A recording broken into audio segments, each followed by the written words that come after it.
Welcome. I'm Abigail Quinlan. I'm with CauseVox.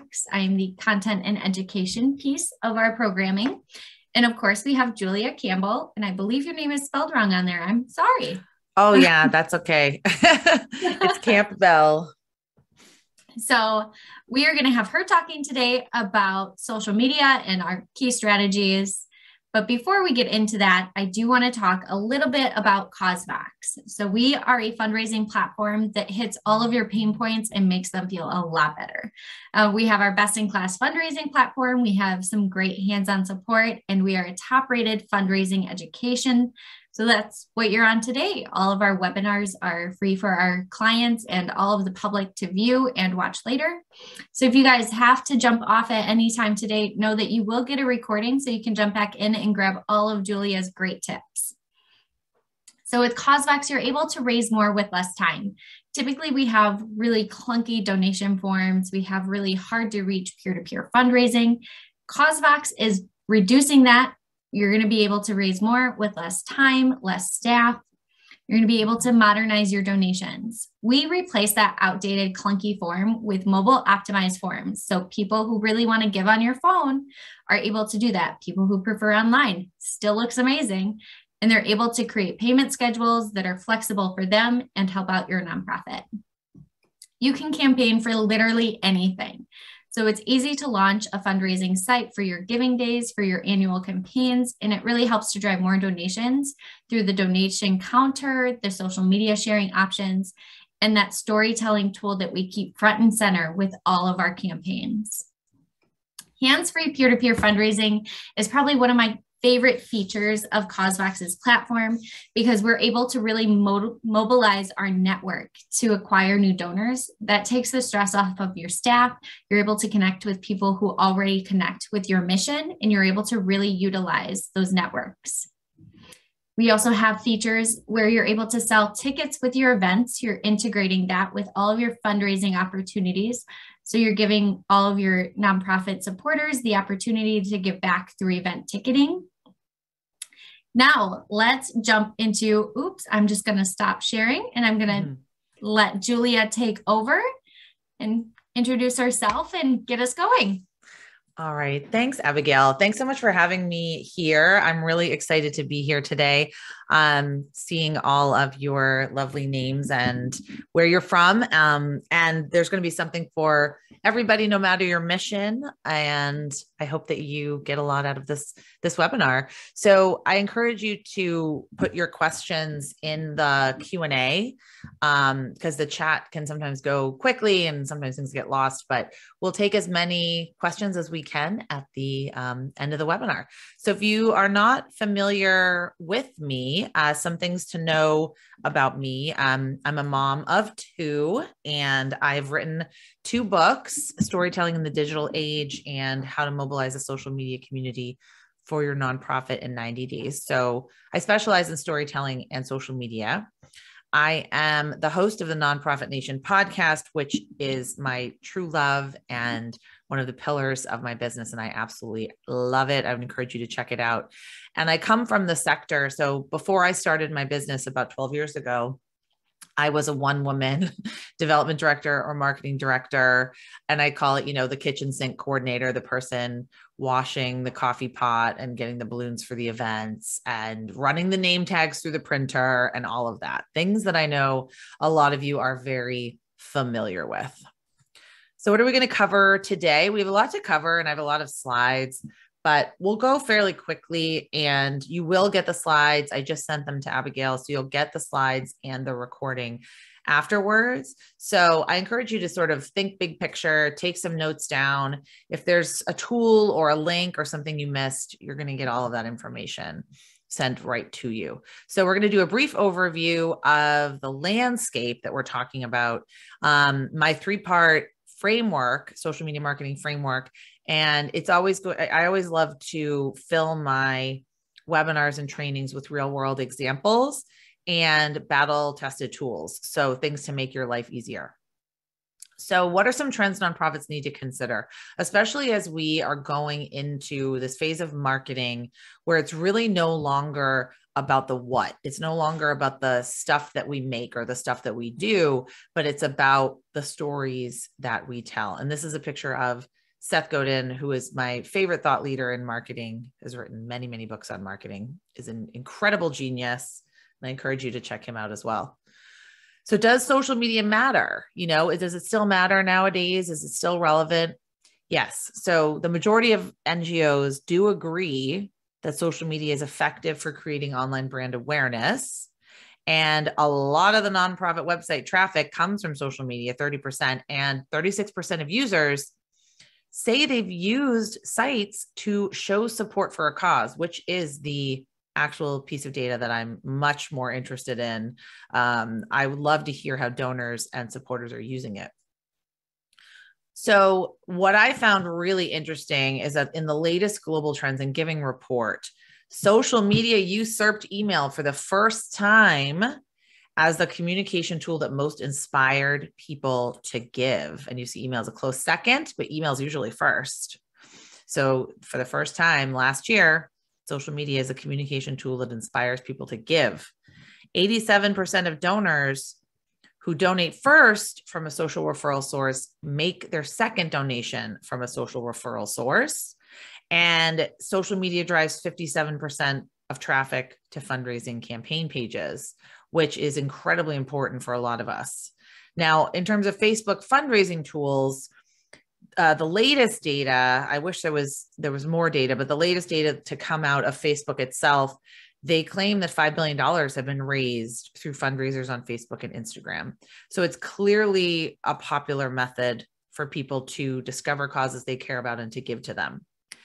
Now, I encourage you not to assume that older generations are not online. So don't, I know your board might say, well, our donors are older, our supporters are older, our audience is older, and they're not online. But the data is showing us that actually baby boomers are the fastest growing demographic across social media, and their online giving and social media use continues to spike. So they are not to be discounted. Pew Research Center is a fabulous resource. They conduct a lot of surveys and they write a lot of reports, and they do some really fascinating studies around behavior and demographics and use. And they're very interested in how the different generations are utilizing a lot of these tools. And they constantly are measuring, like, who uses a smartphone, who owns a tablet, who uses social media. And as you'll see, you can't say that older people, even the silent generation born 1945 and earlier, you can't discount them and say they don't have smartphones and they don't have computers and that they're not making gifts online. Now, some things to remember before we go into strategies and tactics is my philosophy is that the internet should not be used like an ATM. It shouldn't just be used to push out promotions. You have to build up trust first with your audience. You have to build up community and show that you're doing something worth supporting. And it requires a long-term commitment and a long-term strategy. There's really no shortcuts or silver bullets here. It's a lot like exercise. This is really the best analogy that I can give for social media. Consistency over time is key. Okay. Consistency over time. Also intention, being intentional, because sure, you could go to the gym and walk on the treadmill for 10 minutes, but that's not going to get you to where you need to be. If you do that every single day for a year, you're going to need to build up, you're going to need to ramp up. It's a marathon and not a sprint. And I'm going to talk about how to choose platforms, but which platforms I would recommend to you as opposed to the other nonprofit down the street, they're going to be very different. So we have to understand, maybe you're suited to like a spin class and maybe someone else really likes Orange Theory and maybe somebody else really likes CrossFit. And that is what works for them. So there's really no one size fits all. There are best practices that we need to understand, but there's no one size fits all. I firmly believe that nonprofits need to be on social media because we need to be showcasing our impact. We need to be telling great stories about our mission and our vision. We need to be shedding light on the issues, the problems, the huge things that we're dealing with every single day. And we need to be getting people excited and getting people motivated to participate. So the stories and the posts and the messages, just like on your personal social media, everything you share on your personal, it explains what you stand for. It explains what you're interested in. It explains what you're trying to change. It explains your core values. So this is how we need to start looking at our business social media. It's the same thing. People want to understand our worldview. And, we don't have huge marketing departments. We don't have huge budgets, but I think we have a distinct advantage because we're not trying to sell people something. We are selling a better world. Really, we're getting people involved in making a change that's important to them. Another key piece of this is that social media fits into your overall strategic plan. It has to fit into your overall strategic plan. It does not replace anything else that's working. I would never tell you, get rid of your website and just start a Facebook page. That would be a very bad idea. So we have to understand that it needs to be baked into everything else. We can't just sort of say, okay, cut it off from everything else and put it in a box and deal with it that way. It does need to enhance and augment all the other things that are going on. It's best when it's incorporated with offline strategies. And then on the right-hand side here, this is one of my favorite organizations, Amira.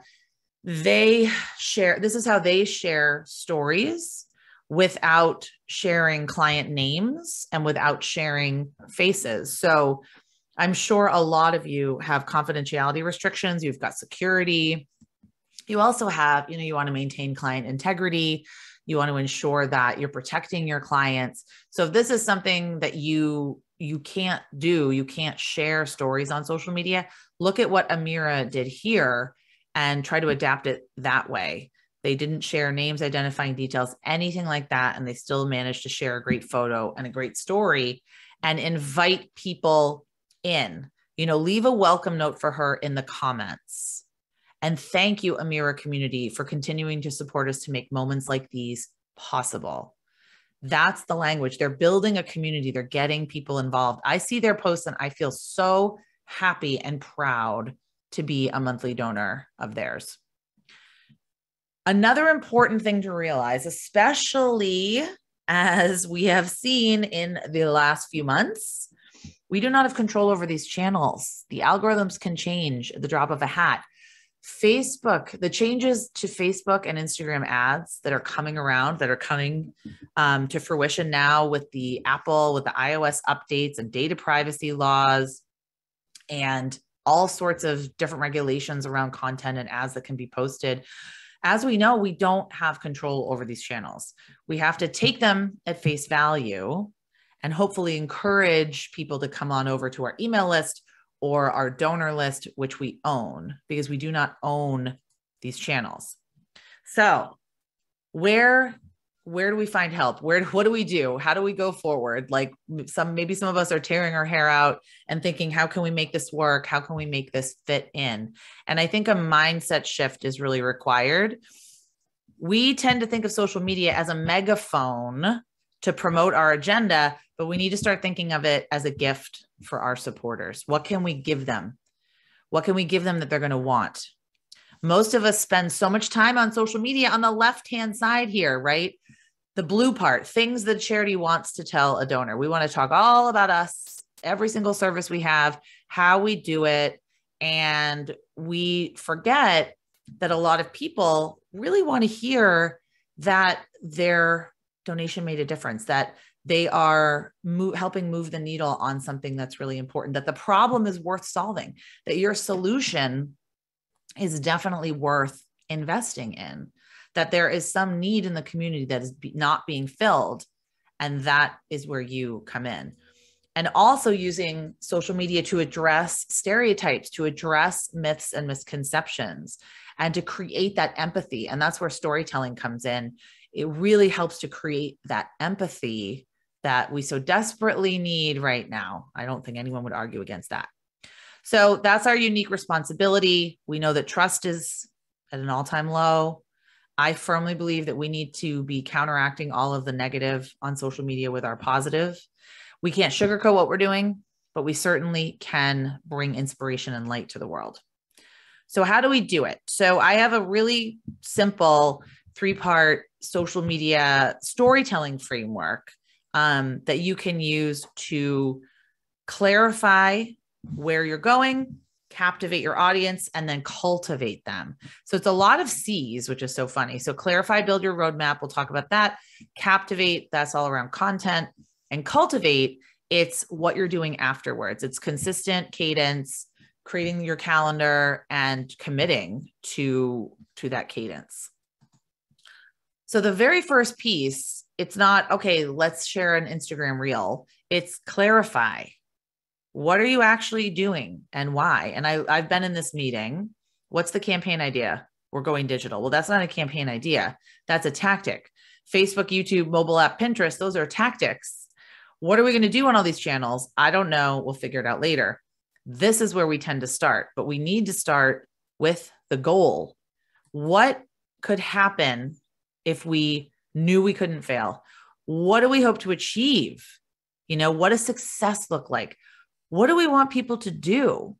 And success is not getting on Facebook, starting tweeting, getting 5,000 fans. Those are goals. Those are not goals. Those are tactics. Because you could have a video go viral at the end of the day and not get any donations, not get any volunteers, not get any traction out of it. And great, you've got a viral video, but what does that really get you at the end of the day? So perhaps you want to be a thought leader. Perhaps you want to raise awareness about a new program. You want to share your stories. You want to build a community. You want to get people excited about something and get people motivated about something. So think deeper than just the tactics that you're using. Really, truly think about the goals. And once you set your goals, then you can identify your target audience. Now, these are, I'm speaking from a fundraising lens. I know the majority of you are probably fundraisers, or at least have fundraising in your job description. So when you're talking about understanding your audience, what do they value? What do they want to know more about? What motivates them? What drives them to participate? This flips the script on, let's just push out promotions and tell everybody what we want to tell them. No, let's think about what they want to hear. And I know you're going to say, we have 10 audiences that you need to communicate with on a regular basis. This is normal. But in order to get any kind of traction, especially on social media, it's critical for you to define where you will spend your time, how often you will post, and what you will post about. And if you don't know who you're talking to, how will you know the answers to any of those questions? So an example that I usually give is the organization Road Scholar.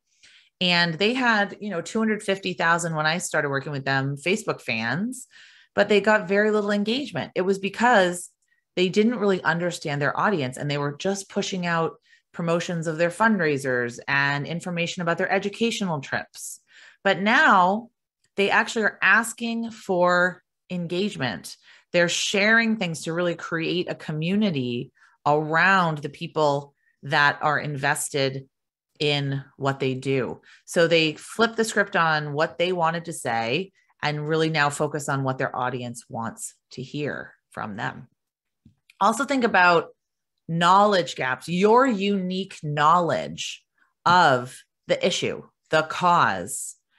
What misconceptions do people have? What stereotypes do they have? What are they getting wrong? And then what would they be surprised to know is another big piece. Dear future mom, I recommend that everyone watch this video. It's from YouTube. It is one of the best marketing videos I've ever seen. It's not specifically fundraising videos. It's much more marketing. So this organization, they're based in Italy. They receive a lot of questions all the time, but one of their most frequently asked questions is from parents who have recently learned that they're about to give birth to a child with Down syndrome. So they ask questions like, will my child be able to live a normal life? How hard is it? What's the reality here? So they created a series of videos from all different age groups talking about yes, it's hard, but it's worth it. Like, yes, it's hard, but it's worth it.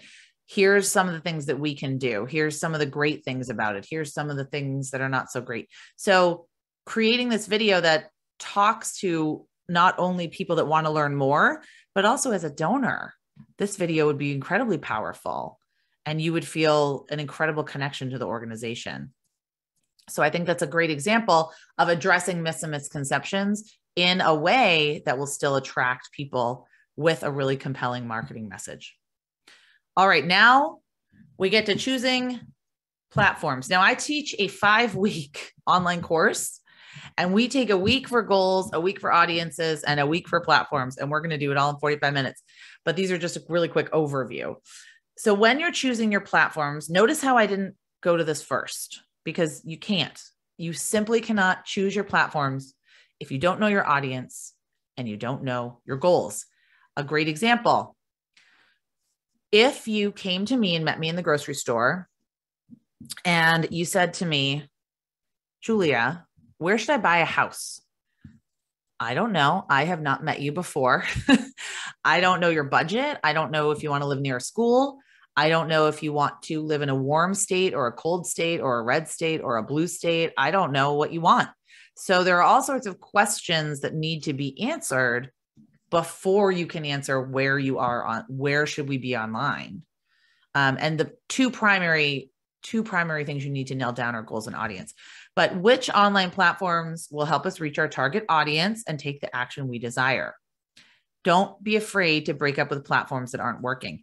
Each platform is its own country with its own rules, its own best practices, its own language, its own etiquette. You can't buy a guidebook for Germany and use it in France. Yes, they are part of Europe, but you still can't. Very different countries. This is why I encourage you to be on fewer platforms and do them well. So be on 2, do not be on 5, because you need a strategy for each platform. It's not enough to say we have a social media strategy. Depending where you are, you need a strategy for each platform. What works on TikTok is not going to work on LinkedIn. And if you are committed to building an audience on TikTok, you got to spend some time and be intentional and be strategic there. Same with LinkedIn, Facebook, Pinterest, Instagram, wherever. You need to understand which platforms are going to help you reach your target audience and help you achieve your goals, and then create a little mini strategy for each of those platforms. You do not have to be everywhere, because I'm really willing to bet that probably just being on 2 platforms is enough for most of us. Then we get to the second piece of the framework, which is Captivate, because this is where we're going to create the content. Now that we know our goal, our audience, now that we know the platforms that we're going to be on, this is how we're going to create captivating content. And one of the best books ever written on captivating content is actually by Aristotle. He wrote a book about persuasion and public speaking.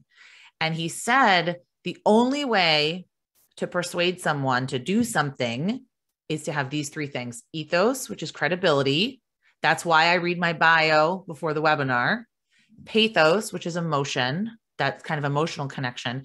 And then logos, which is logic. So that is statistics on the problem, convincing me that it's a problem that needs solving. So let's go through these.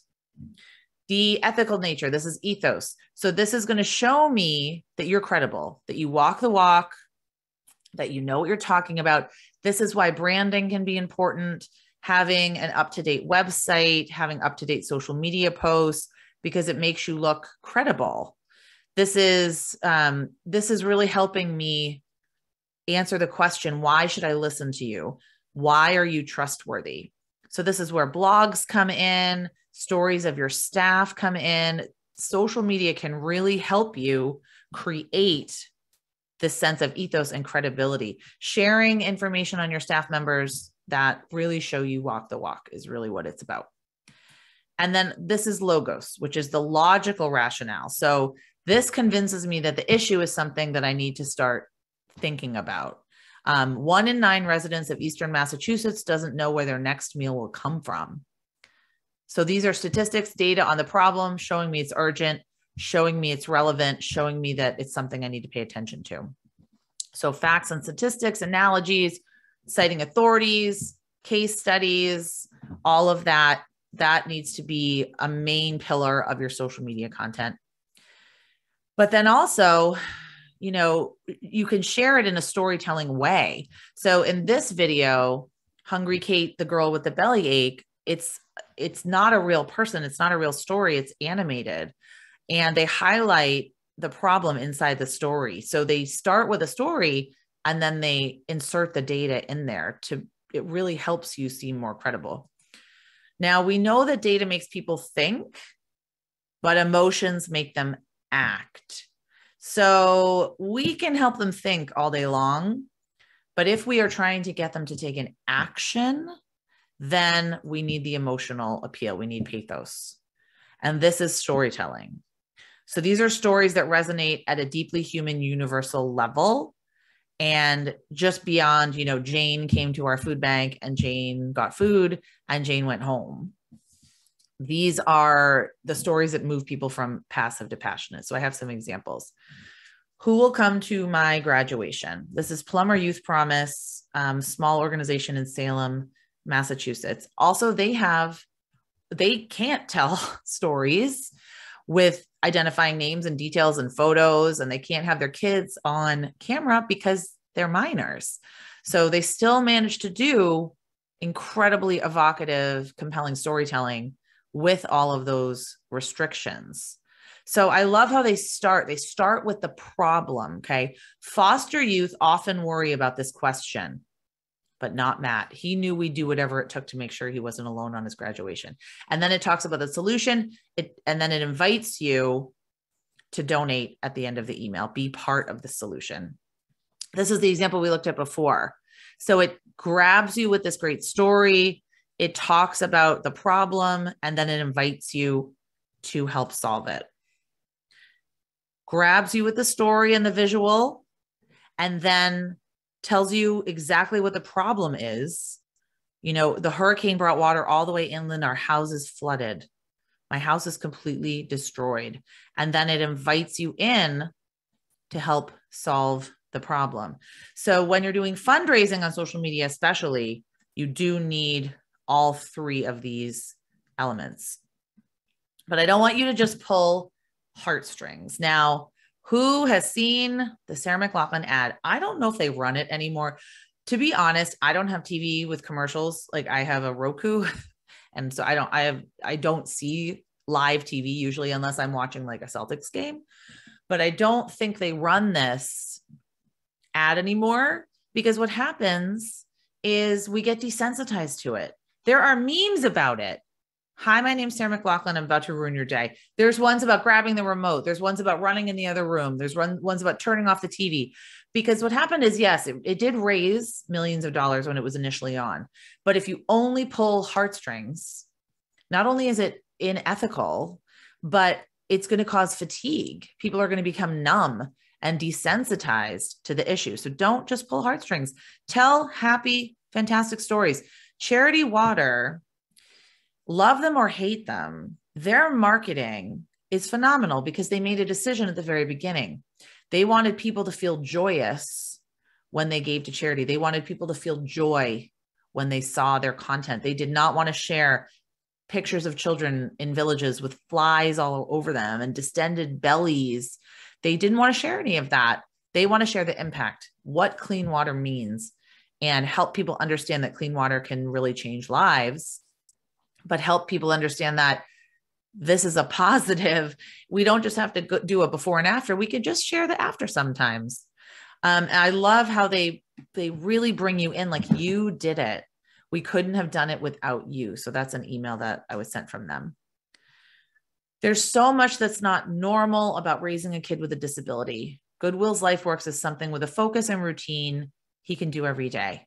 So first of all, I love that picture. That picture is fantastic, but it's just a mission moment. It's not telling me every single thing that Goodwill LifeWorks does, but it's telling me the why. It's focusing on the why. This is why I'm involved with the organization, because I want to see photos like that. Same with Marcy Ships. They very, very, very rarely share beforehand. They always share after. She can now stare boldly into her future with a smile. How about sharing donor spotlights as part of your content? The reason you want to share donor spotlights is, first of all, now you're going to cringe when you hear this, people might not think that you accept donations, right? The horror. Now, this particular organization, when they share this monthly donor spotlight, they received 2 inquiries that said, I didn't know you took monthly donations. I would love to become a monthly donor. But people just didn't know. We have such the curse of knowledge. We assume that people know that we're nonprofit, that every little bit counts, that monthly donations are amazing. People just don't know. So when they see the spotlight of somebody else that's doing this and feeling great about it, it's going to entice them, hopefully, to participate. So we have to understand people do not know. The everyday person doesn't understand what's going to make a difference and necessarily how to give and which way is giving is the best. People also don't believe that $5 a month can make a difference. They don't. They think they have to be, Bill Gates or Warren Buffett or Mackenzie Scott to be making a difference. And we need to show them that that's not true. So another key piece of social media, you got to have fun. Have fun. Have fun. Do not dumb down what you're doing, and don't just jump on every single trend because you can. But content that uses emojis, content that really, really speaks to your audience. I love this Happy Holidays one. I actually saved it in my phone to send to people. What's your favorite way to help children every day? Reply with the emoji that represents you. That's a great question to ask because people don't have to think. They just have to share an emoji. The TSA, okay, we need to follow the TSA on Instagram because they're very cheeky and they're very sarcastic and their captions are usually hilarious and talk about a very dry, heavy subject. But I do recommend following the TSA on Instagram for some inspiration. Thinking about how you can leverage things like stories that people are using every day. Now, listicles, this could actually be a blog post. This could be a video. This could be any kind of content, but they shared it in a story, 8 tips for a perfect hike with kids. That's completely relevant to their mission and very interesting to their audience. 3 things world leaders can do to have a real impact on climate change. This is number 1. This is Malala Fund. Number 2, number 3. So as you see, it's not donate to Malala Fund, donate to Malala Fund every single time. It's really creating content that people want to see and want to interact with. And the third piece is Cultivate. This is where you're going to commit to a calendar. So you're going to brainstorm content around ethos, pathos, logos. What can you share? What can you create? That's going to help create those things. And then you create a calendar. So I use just a simple Google spreadsheet. There are all sorts of tools out there that you can use. The key here is just to make sure you have this really big overview of your week and hopefully your month and all of the different platforms that you can leverage. You do not have to post on every platform every day. You do not have to, and you can repurpose things. So if you have a member spotlight, you can cut it up for Instagram. You can cut it for LinkedIn. You can put it in the email campaign. You can put it in the blog. So the key here is just to see what you can repurpose, but also see what you have going on. Maybe there's cause and awareness days that you can participate in. There's always a cause and awareness day around everything. Maybe you've got a big event coming up. So you want to kind of talk about the event or share stories around the event leading up to it. So it'll give you a little bit bigger picture. It's all designed so you don't sort of go in on Monday morning, every Monday, and say, oh, what am I going to post this week? Ideally, you would have a list of topics and then hopefully be able to repurpose them. So one great story can be shared on all of these channels. Sure, it might need to be tweaked. The caption might need to change.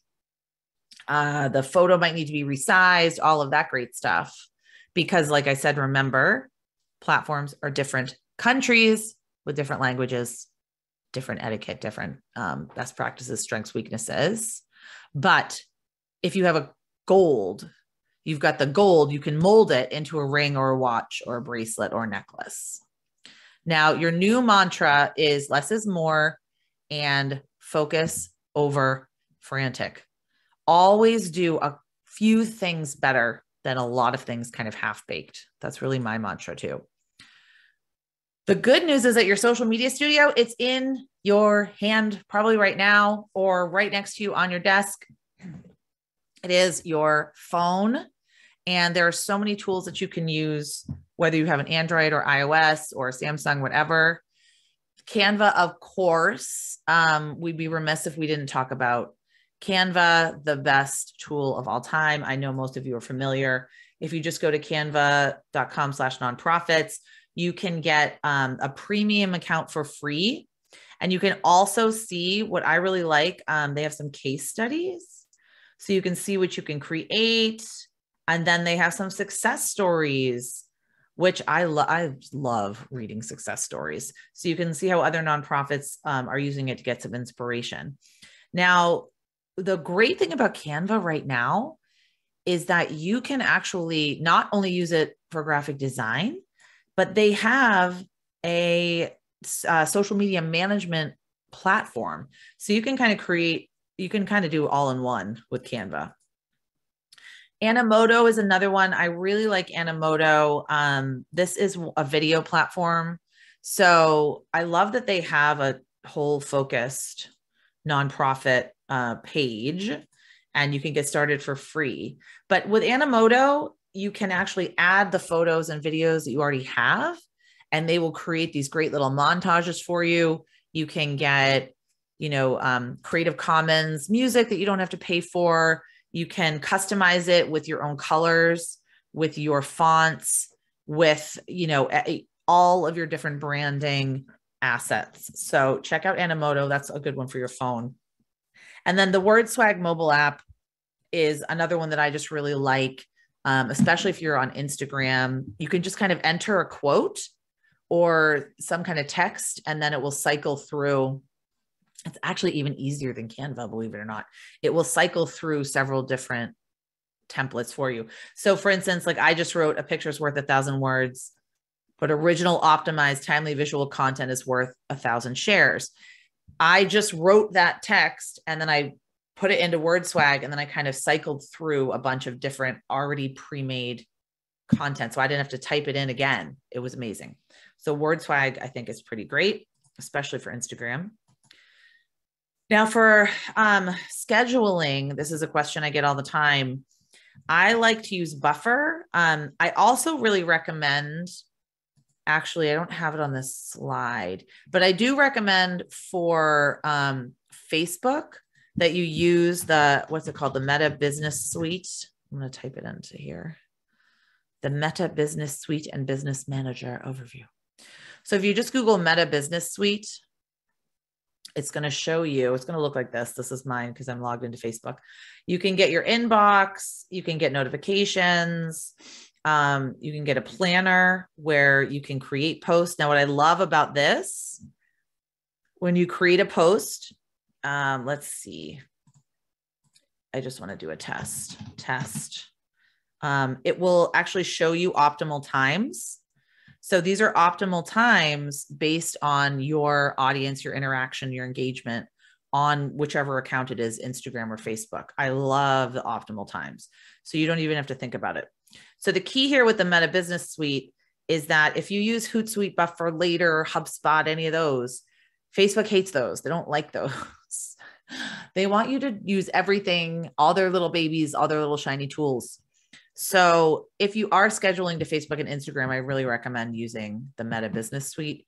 Twitter, I've used Buffer. LinkedIn, I've used Buffer, and that's worked pretty well. So I just recommend using Instagram, using the Meta, Facebook, Instagram tools where you can. BuzzSumo is a really interesting platform. It's where you can find content. So, and then you can actually, if you're into like influencer marketing or you want to explore influencer marketing, you can actually find content around your industry, around your keywords, and then you can connect with influencers around that content.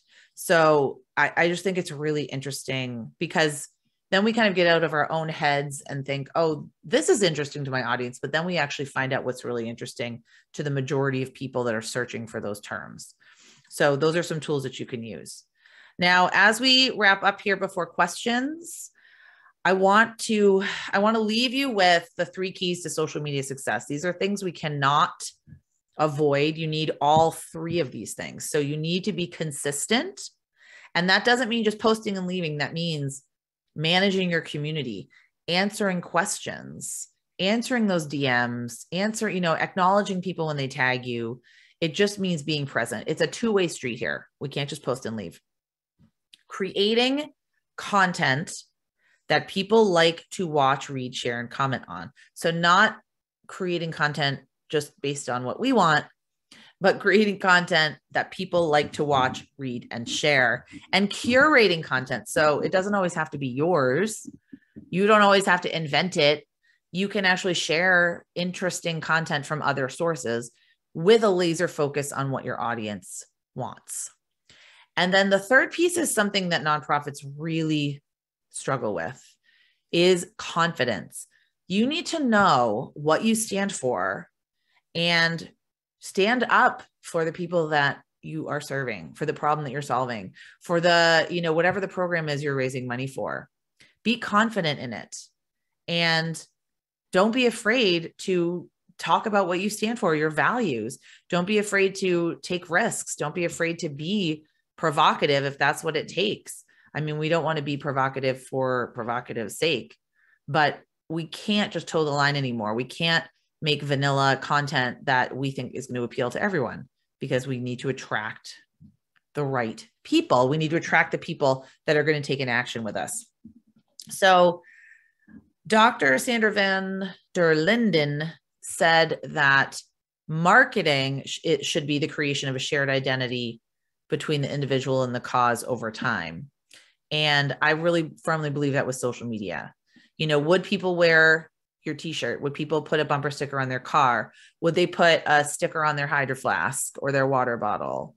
Would they be confident enough and excited enough to say, I support this organization. This organization is part of who I am and what I believe. And that's really the key. And that's, I think, what we're striving for here.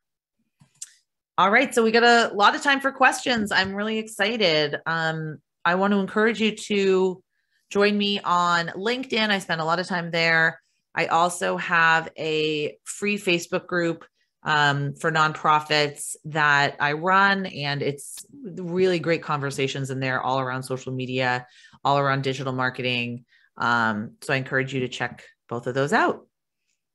And I definitely suggest checking out her podcast. It is absolutely. Oh yeah, I should have put a link there. I'm my own worst marketer. So we do have quite a few questions already. I'm going to jump into the chat so I don't lose this question. So how do you handle a difference of opinion between team members about a post or a mini campaign? It seems like everyone always has an opinion on what's about to be posted on. Right. So the key there is measurements and understanding what works and what doesn't work. So I've had this, I consider myself kind of a therapist. So, or like a couples counselor between marketing and fundraising or other departments. I do a lot of that when I do my consulting work, because obviously marketing is going to have a different perspective than fundraising. So things shouldn't be at cross purposes, but if you can be armed with the knowledge of what works, like, hey, this works on Instagram, but posting a PDF of a flyer with tiny little text, that doesn't work. It just doesn't. Like, we posted it, we got 2 likes, but then we posted a picture of, a butterfly, and we told a great story, and that got 95 likes. So as much as you can use data to show that, okay, this is working, this is not working.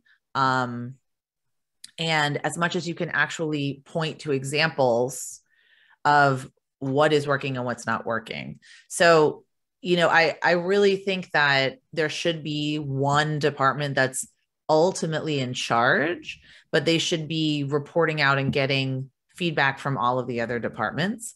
But at the end of the day, the marketers are, or whoever's running the account, they have the most knowledge of what works and what doesn't work. They have the analytics. They can look at the insights.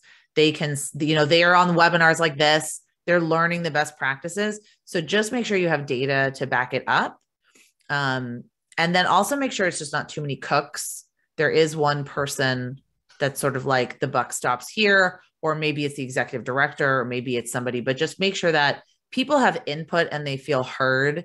But you can't have 20 different people with 20 different voices and 20 different content types on one different platform. I don't think that works at all. It like dilutes the message too. Yeah. And you're getting a lot of maybe the same message, but in different languages, and it's not working. Yeah. And maybe having a playbook, like a content playbook. Here's what we post about. Here's what our audience really likes. And the rule here, I actually didn't include this in the slides. I usually do, is the 80-20 rule, where it's 80% should be total value add, stories, information, helpful resources, and then 20% can be promotional. So it might help if someone has a promotional thing to share, you say, oh, well, our 20% is booked for this month, but maybe we can share it next month. That's a great idea. Okay. Next question. Is there giving data that confirms that donors claim about how social media affects their giving behaviors? Yeah, I mean, I would check the fundraising effectiveness project by Blackbaud. I think that just came out. I don't know if I know their 2020 report is out. I don't know about 2021. But then there are the global trends in giving report that I cited sort of in the beginning, where they found that 30% of donors, 29%, 30% said that social media was the communication channel that inspired them to give. So whether that be, they click on like a CauseVox link or donate through Facebook Donate, it doesn't split out in that direction. But the key here is the inspiration, because with a lot of these marketing channels, especially with ones like TikTok or LinkedIn or Twitter, where they don't have a donate button, and it's kind of hard to draw that line between I've been, posting on TikTok for a week, but I don't know if it's increased donations. It's just hard to see. So I think we have to really think about it as community building, that we are putting deposits in a bank. And then when we need the action, then we can ask people to take an action, but we always have to be hopefully putting more deposits in than we're taking out. Love that analogy. All right. Amy asked, she's having the same problem with Facebook Business Suite. She'd like to add a donate button, but most, if not all the time, she can't figure out how to enable it for the pre-scheduled posts. Oh, that's a question. I don't know. I wonder if you can. I don't know. I don't think you can. Sure. I thought, okay, so I would have to go back to think. So I scheduled a post that was about Ukraine, and they asked me if I wanted, because I was like, here's some nonprofits you can support doing great work in Ukraine. And then Facebook actually asked me if I wanted to add a donate button. So it just popped up and I was asked. So I don't know. And they're constantly changing it. You might have to go in and post it, and then you might have to go back in and edit it. But I don't know if you can add the donate button and pre-schedule posts. That's a good Google question, but that's something that I literally just don't know. I know you can start a fundraiser, but in terms of a post, I don't know if anyone else. Yeah, sometimes it gives me an option to add a button, and sometimes it doesn't. Yeah, maybe it's just like the words that you use are. Yeah, that's true. Facebook. I'm not sure. That's true. Sorry, Amy. Yeah, I don't know. I think it's just constantly changing, and Meta, every time I open the business suite, it looks different. Mm-hmm. And there's some kind of change. So I would say if you're pre-scheduling an ad, they would definitely let you add the donate button. But if it's just an organic post, it might just kind of be catch can.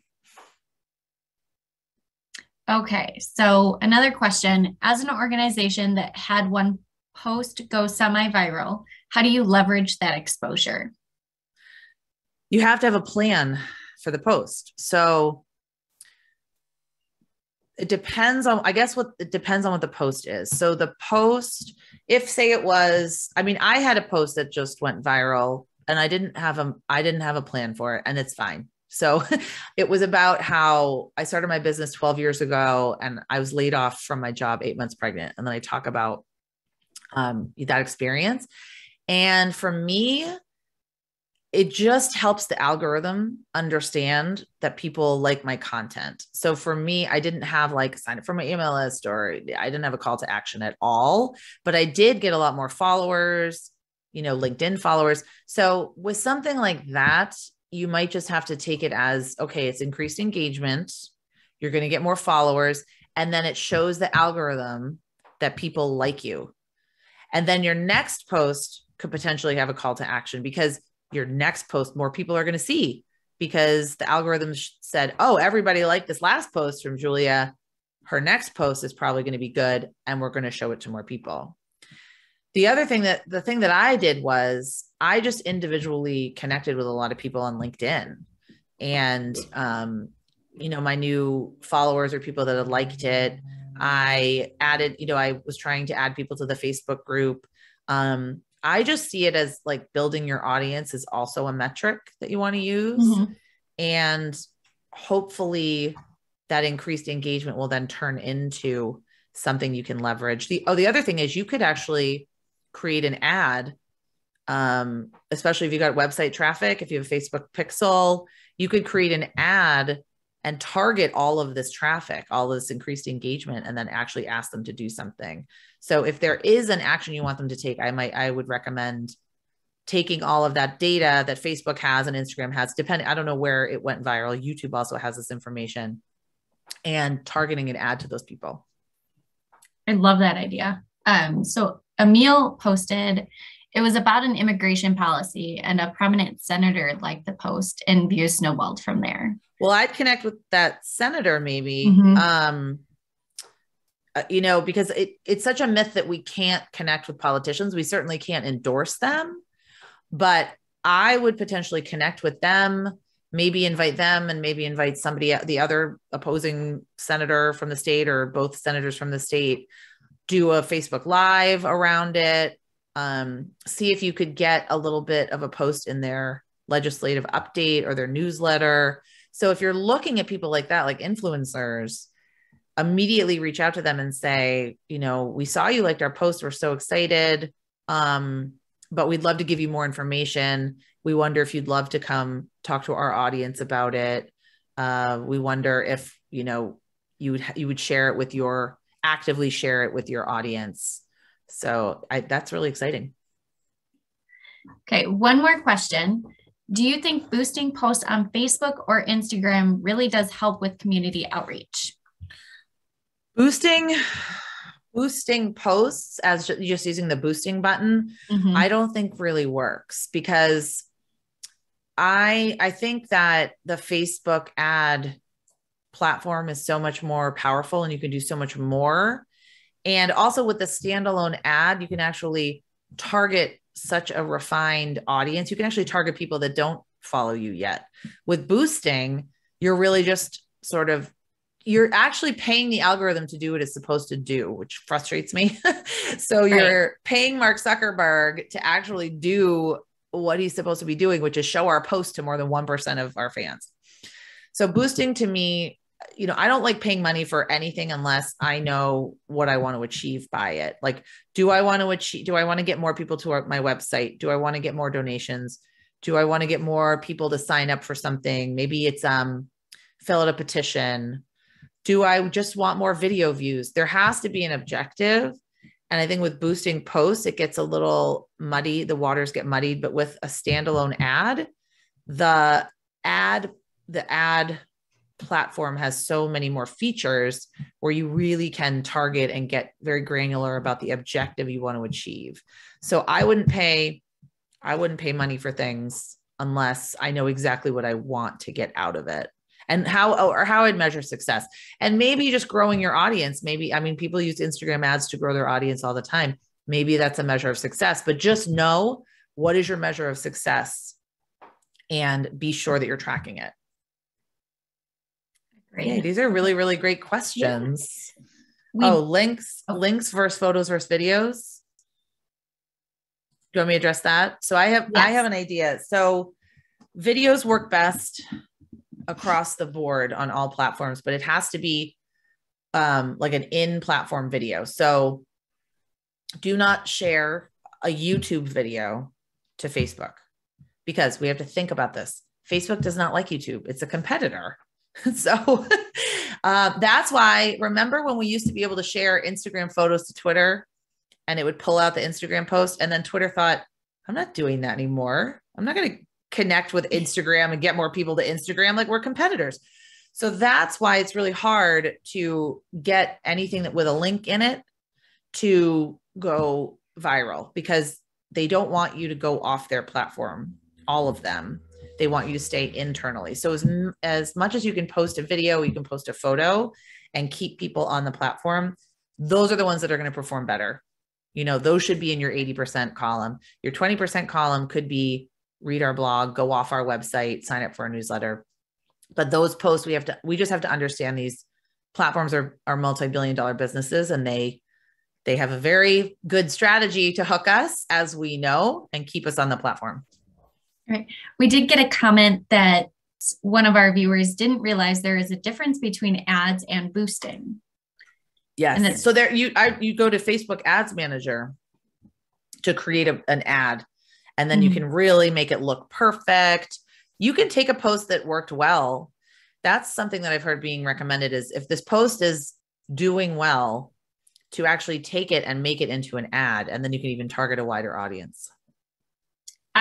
As a consultant, I've done that, and it does work really well, but the boosting does not work at all. Yeah. You're not getting new people in. It's the way it is. Yeah. And I mean, what is it? $5, $10. It's not going to move the needle at all. Yeah. Okay. Well, thank you so much, Julia. Yay. I really enjoyed learning from you. You had some really great content. I want to go through just a couple more slides here and share my screen. Oh, apparently it doesn't want to share for me. That's all right. Am I sharing still? No. Okay. No, it just doesn't want to work. That's okay. I just want to share with everybody.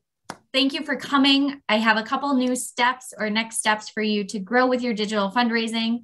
I will include those in the follow-up email, along with all of Julia's contact information and the great links that she shared today. All of those really cool tips and tools I will pull out of her presentation so you guys can use them right away. Thank you, everybody, for joining us. Thank you, Julia, and I hope you all have a great rest of your day. All right. Thanks, Abigail. Thanks, everyone. You're doing great work. Bye. Bye.